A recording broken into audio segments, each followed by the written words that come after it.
What is going on, everybody? My name is Japes, and welcome to another episode of my Path to Power. We're on to episode number 61 now. Thank you guys for your support on the previous episode today, and we're heading on into the new tournament, which I cannot for the life of me remember the name of at this point in time, but we're coming up against the Greeks, our boss, and he's got GRE as his clan tag, and he had a very poor team.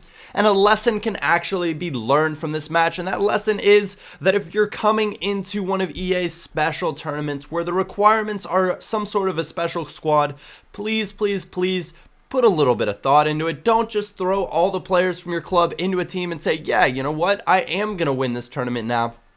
Odds are you're going to come up against me or someone like me who's a serious Ultimate Team player and who has a serious squad built for this tournament alone.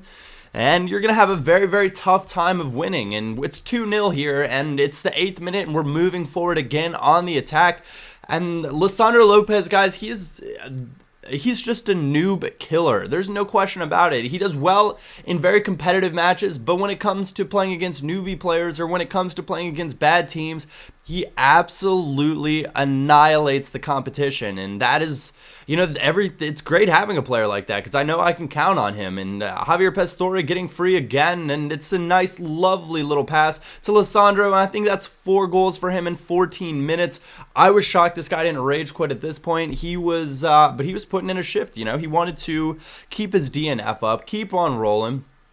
And just shortly after that, 19th minute, we're moving forward again. And this time I wanted to try out Gaetan, one of the new signings. I picked him over Angel Di Maria that you saw in the last episode to test him out. I wanted to see what he's all about, what he can maybe do for the side. And he ends up scoring a nice little goal. Obviously, the guy I'm playing is sliding all over the place, and that kind of caters to the ability to skill, and it kind of takes away from the goal in my sense just by a little bit, but it happens, and that's just kind of the way it goes sometimes. But still a lovely little goal, and he seems to be a great player. I'll be able to report back further once I get into some more competitive matches with him and see if he indeed does pop up. I didn't even notice Marco Reus at the left mid spot there, which I thought was kind of bizarre. I was really tempted to actually move him forward in this match and move him up top as a striker instead of either Lisandro or Carlos Tevez. But this guy's got a wonderful little Brazilian side, and if you're playing in this tournament and you're thinking, I don't know what sort of team to build, just build a national team. For most of the big nations, you could easily build a national team and compete in this tournament.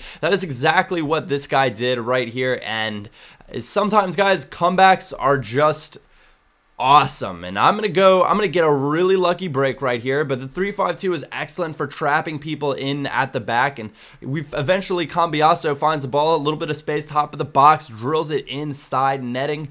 We'll take that. 15th minute brings us back level. And then I fell asleep here. And I'm going to show you guys some really sloppy, overconfident play. And that is exactly, I get this back and I turn inside. Thinking, yeah, I faked him out a little bit. I'm going to turn inside and all will be well. Didn't your coach ever teach you to turn outside, away from danger, away from trouble? Oh, I needed to get in my own FIFA head a little bit right there and sort myself out. 26-minute goal there from Wellington. And then 28th minute, he gets another one. And I was asleep at the wheel, crashing the car. This match was not going well. He was a strong defender. He was onto my shifty little, twitchy touches game with my strikers to try to throw him off. He wasn't getting baited, though. We eventually, as soon as this went back to Lisandro and his keeper didn't come out all the way and get it, I knew that was going to be a goal. 3-2, 58th minute, just what we needed. When you're down 2 goals going into the second half, you have to get one by the 60th minute if you want to keep yourself in good shape. 71st minute, and we are on the move again. Wonderful ball from Tevez. Wonderful run from Pastore. He holds off his defender and slots it away. 72nd minute goal, drawing us back level.